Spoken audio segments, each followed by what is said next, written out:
नमस्कार, मैं डॉक्टर ईतू सिंह आपका अपने चैनल अर्थात में स्वागत करती हूँ। आज हम पढ़ेंगे शिवराज सिंह बेचैन की कहानी अस्थियों के अक्षर। हिंदी दलित साहित्य में शिवराज सिंह बेचैन एक प्रसिद्ध नाम है, तो पढ़ते हैं उनकी कथा अस्थियों के अक्षर। घटना करीब 30 साल पहले की है। मैं पाली मुकीमपुर के प्राथमिक विद्यालय में सौतेले भाई रूप सिंह के साथ पढ़ने जाने लगा था। पहली किताब के सारे अक्षर पढ़ गया था। रूप सिंह मुझसे 1.5-2 साल बड़ा था, लेकिन हम दोनों का दाखिला एक साथ एक ही कक्षा में किया गया था। साल भी नहीं गुजरा होगा तब तक एक और मोड़ इस घटना में आया। हुआ यह कि रूप सिंह पहली किताब के अक्षर भी याद नहीं कर पाया।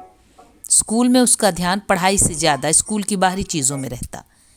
वह स्कूल से चोरी छिपे भाग जाता है तो चाचा छोटे लाल और डालचंद उसे कभी पेड़ा, कभी मूंगफली या दूसरी खाने की चीज़ें देते।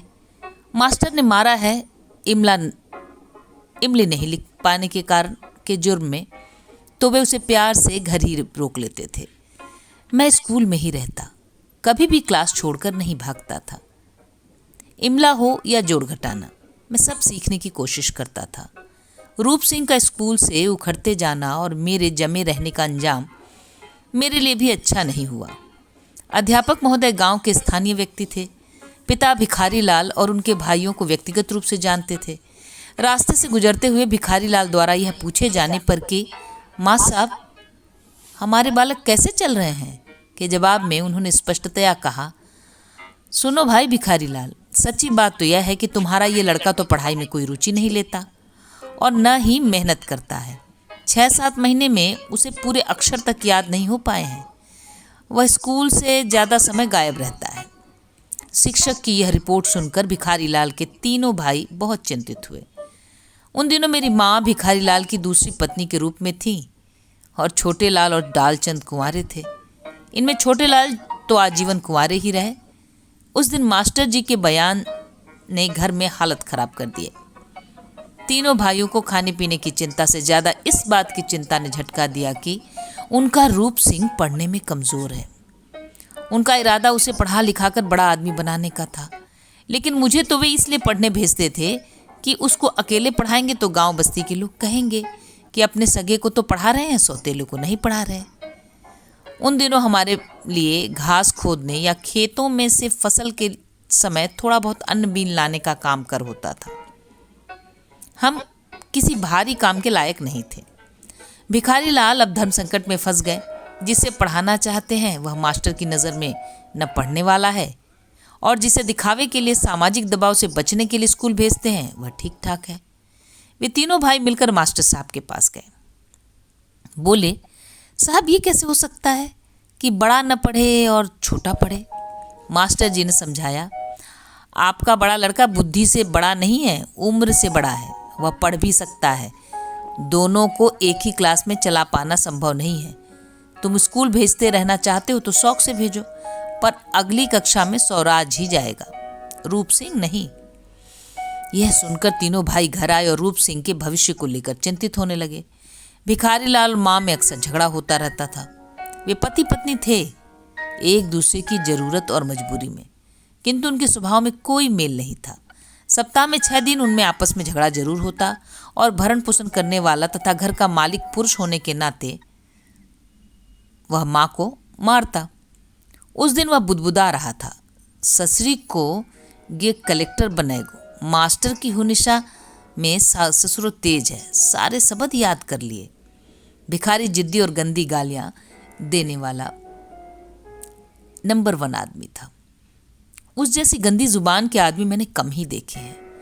पाली में तो वैसा कोई भी नहीं था।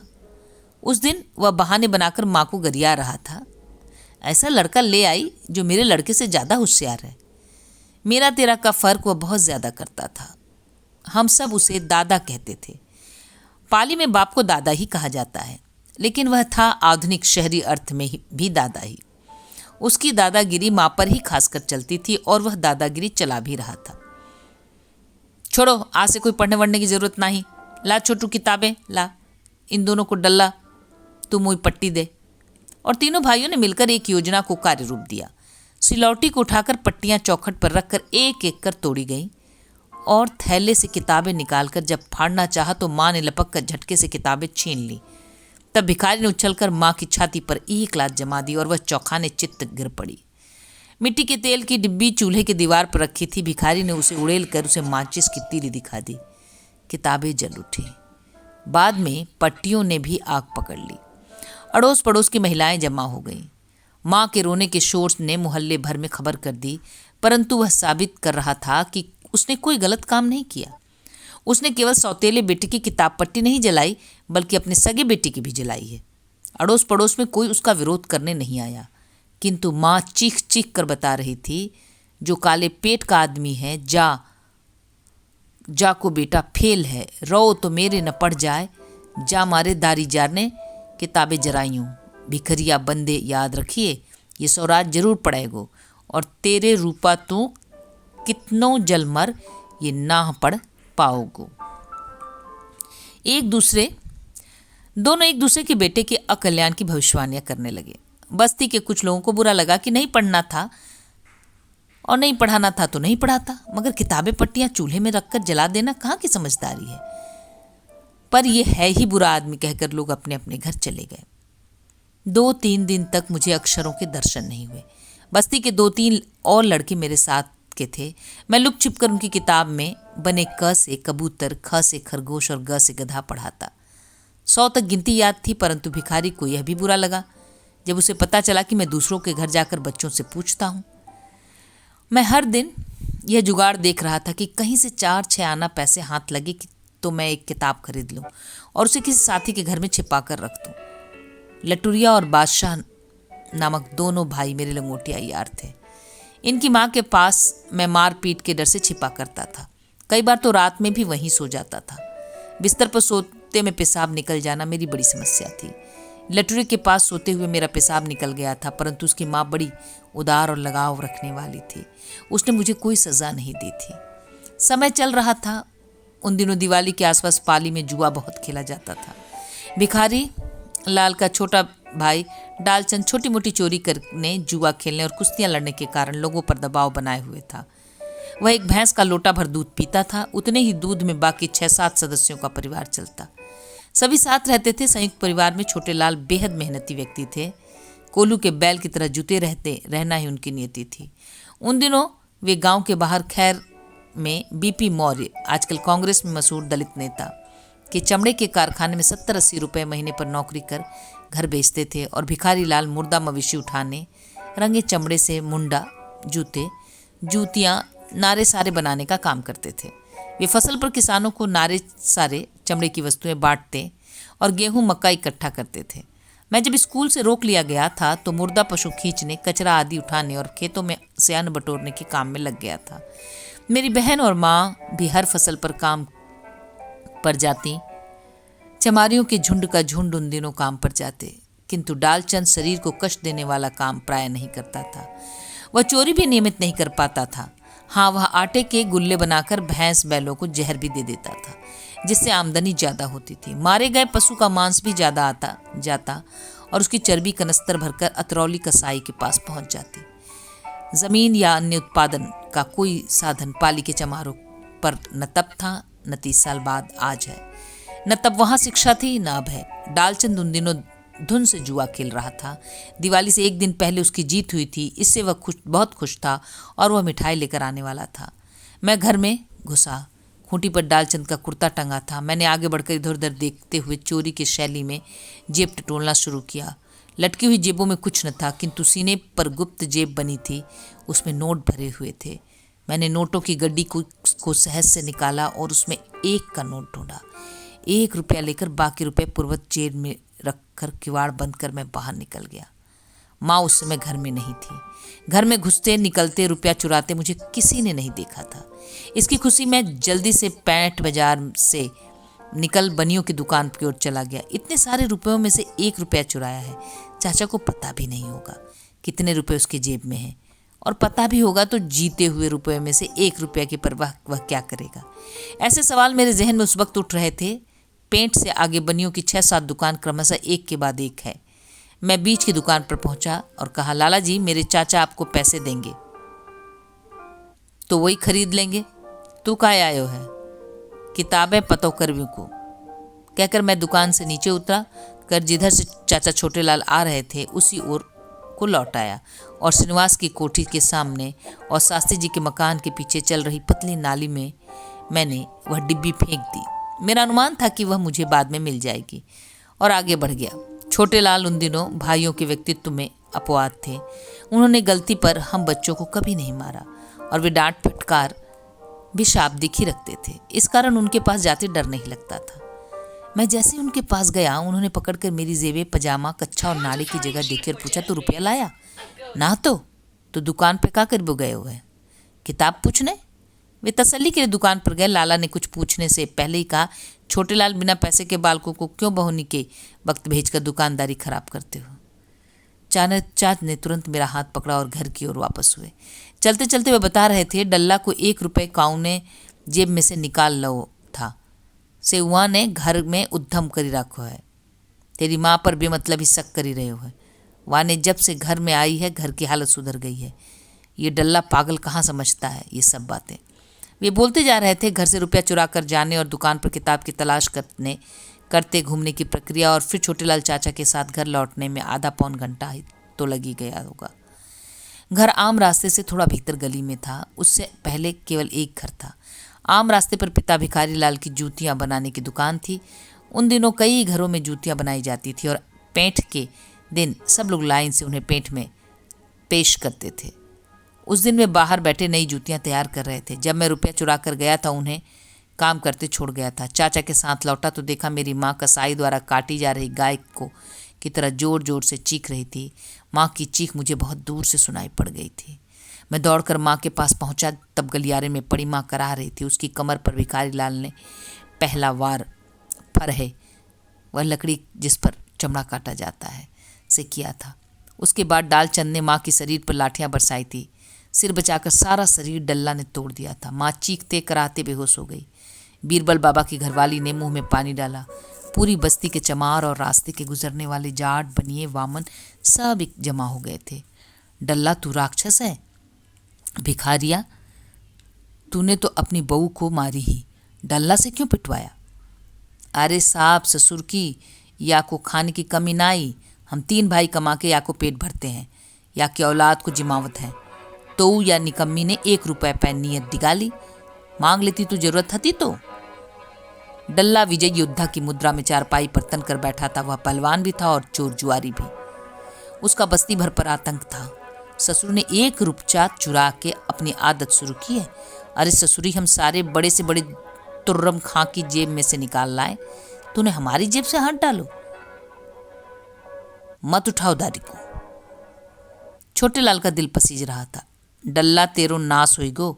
अरे ऐसी का बात, मैं दे देता तो 1 के 10, तूने जाकी सब हड्डियां तोड़ दी। छोटेलाल माँ के प्रति कृतज्ञ थे। पिछले साल जब वे गंभीर रूप से बीमार पड़े थे तो उन्हें खून चढ़ाने के लिए घर में पैसा नहीं था। डल्ला कमाता नहीं था। उसकी आय का स्रोत जुआ चोरी का एक आध मरे पशु की खाल उतार लाना था। छोटेलाल को बचाया नहीं जा सकता था बगैर खून चढ़ाए, और खून के लिए पैसे नहीं थे। तो माँ अंतरौली डॉक्टर के पास पहुंची थी। मेरा खून चढ़ा दो डॉक्टर साहब, मैं बहुत तगड़ी हूँ। वाकई माँ का शरीर बहुत सुडौल और मजबूत था। यह नियामत उन्हें वंशानुगत थी। नानी नाना बहुत लंबे तगड़े थे, इसलिए उनकी संतानें 5 बेटियां 2 बेटे भी शरीर की रचना में काफ़ी पुष्ट और बड़े थे। माँ का खून छोटे के खून से मिल नहीं पाया था, तो मोल खरीदने के लिए माँ ने भिखारी से कहा था। भिखारी के पास पैसे नहीं थे, तो मेरे बाप के बनाए हुए जो खंडुए माँ के पास थे और जिन्हें वह मेरे मृत पिता की बतौर यादगार संभाल कर रखती थी, एक जान बच पाए यही अच्छा होगा। यह जानकर वह बोली, तुम गिरवी रख दो। सराफ ने कहा, ये 125 रुपये में गिरवी नहीं रख सकती, इन्हें बेच दो। छोटे के इलाज के लिए 100 रुपये के करीब जरूरत थी। 80 रुपये में माँ ने खंडुए बिके। इस प्रकार औने पौने दामों पर खरीद लेने से ही हमारे देश में जमाखोरों की चांदी होती है। इस प्रकार वे पैसे इलाज में लगे और छोटे सब ठीक हुए थे। इस कारण वे माँ के एहसान को महसूस करते थे। उस दिन पूरे दिन घर में चूल्हा गर्म नहीं हुआ। रात में कराहते हुए माँ ने बहन से कहा, बेटा कुछ दाने भूंज के चख लो, भैयों को दे दो। मैं अपराध बोध से पीड़ित था। चोर था मैं और सजा पाई माँ ने। वह भी इतनी सख्त और जिंदगी भर भुलाया नहीं जा सकता। माँ का मुंह सूज गया था, होठ भी बड़े बड़े हो गए थे। उसे बोला नहीं जा रहा था। किसी तरह वह बोली, दारी जार की रोकड़ मैंने चुराना तो दूर रहा, देख ही तक ना आए, पर कसाई ने मेरी सब देह तोड़ दी। मैं अपना अपराध कबूल करूं, यह उसी वक्त से सोच रहा था जब से माँ को बुरी तरह पिटते देखा था। माँ पिटी जा चुकी थी, डल्ला का गुस्सा ठंडा पड़ गया था। अब मैं अपना जुर्म कबूल करूं तो जो हाल माँ का हुआ वही मेरा भी होगा। इस डर से मैंने चुप रहना ही बेहतर समझा। पर माँ जब रो रो कर कहती, मैंने चवन्नी कबून वाकी कमाई की ना ही छुई, आज 1 रुपया क्यों चुराती। वह अपने बच्चे को स्वयं को चोरनी बनने से डर से रोते कराहते सफाई पेश कर रही थी। बहन माया देवी ने कहा, अम्मा तूने 1 रुपया काहे को चुरायो। पूरे गांव में लोग तो ही चोरनी समझ रहे होंगे। जो चाहे समझे बेटा, मेरा भगवान गवाह है, चोर कौन है मैं नहीं जानती। जो चोर हुई को भगवान बाके शरीर में कीड़ा डाली को। और न जाने क्या क्या वह बोल रही थी। देर रात तक उसका दर्द बढ़ गया था। 1 गिलास दूध में फिटकरी डालकर पीले भिखारी ने कहा था, हल्दी पोत दो बाल को जाके देह पे। मैं और मेरी बहन पीठ पर हल्दी पोतते रहे। फिर माँ ने जांघों से लहंगा उठाकर उस नीले निशानों पर हल्दी पुतवाई जो गुप्तांगों के पास थे, और फिर कराहते हुए उसने संकेत किया मुझे बाहर जाने का। मैं समझ गई माँ के गुप्तांगों पर गहरी चोट लगी थी। बहन ने हल्दी पोती और थोड़ी देर बाद फिर घर में आया। माँ चरपाई के पास तसला में कंडोम की आग सुलगा रही थी। छोटे डल्ला सब सोने चले गए। सिकाई कराते कराते माँ ने पूछा, बेटा तू किताब की जिद कर रहा, ये काम तूने तो नहीं करो। नहीं अम्मा मैंने नहीं करो, मैं साफ झूठ बोल गया। और फिर माँ की पीठ के निशान को सेकने लगा। देह पर उभरे निशान और चोरी के रुपए से आने वाली किताब के अक्षरों में मुझे अजीब सी समानता लगी। दूसरे दिन सुबह नाली में फेंकी गई कागज की डिब्बी खोजने गया, पर वह वहां नहीं मिली। मेरे जैसा कोई और उसे उठा ले गया होगा। भूचाल गुजर जाने के बाद के हालात सा मैं बैठा सोच रहा था, माँ को सच बताना चाहिए या नहीं, माँ को इसे स्वास्थ्य लाभ होगा या नहीं। पर मैं महास्वार्थी माँ की कराहों में भी मुझे किताब याद आ रही थी। ऐसी दीवानगी सवार थी दिमाग पर। उस रात मैंने सूखी चिड़िया मरे या मरे हुए पशु की चर्बी को कड़ाहों में से निकालने के बाद मांस के टुकड़े जल भुन जाते हैं, उन्हें चिड़िया कहते हैं, गर्म करके खाई थी। माँ ने फिटकरी पड़े दूध के अलावा शायद और कुछ नहीं खाया था। डल्ला ने खुद खाना बनाया था। 1-1 रोटी भाई बहनों को चटनी से दे दी थी। उस घटना के बाद करीब 12 साल छात्र के रूप में मैंने किसी भी विद्यालय का मुंह नहीं देखा। माँ के पास से भी बहन भाई अपने पैतृक गांव नादरौली 7-8 वर्ष की उम्र में चले गए थे और यहाँ मजूरी बेगार वगैरह से पेट पालते रहे। करीब 20 साल बाद जब मैंने ग्रेजुएशन कर लिया तो जल्दी नौकरी पाकर मैं माँ को वह घटना बताने की उत्सुकता में था। माँ भुखमरी, मेरी बेकारी और भयंकर गरीबी के कारण बीमार रहती थी। उसे भूख से जन्मे टीवी जैसे रोग हो गए थे। मरने से पहले माँ सच सुन ले और मेरी किताब की तमन्ना को जान सके, मेरे गुनाहों के लिए वह मुआफ़ कर सके, मैं ऐसा सोचता था। लेकिन माँ दवाई गोली और परहेज के अभाव में मौत से पहले मर गई। मैं गांव में भी नहीं था, लाश भी नहीं देख पाया माँ की। जब मैं पहुंचा तो चिता की राख भी ठंडी हो गई थी। कई दिन मैं अपनी माँ की राख पर जाकर बैठा रहा, अपनी कृतज्ञ स्मृतियों के साथ। धन्यवाद।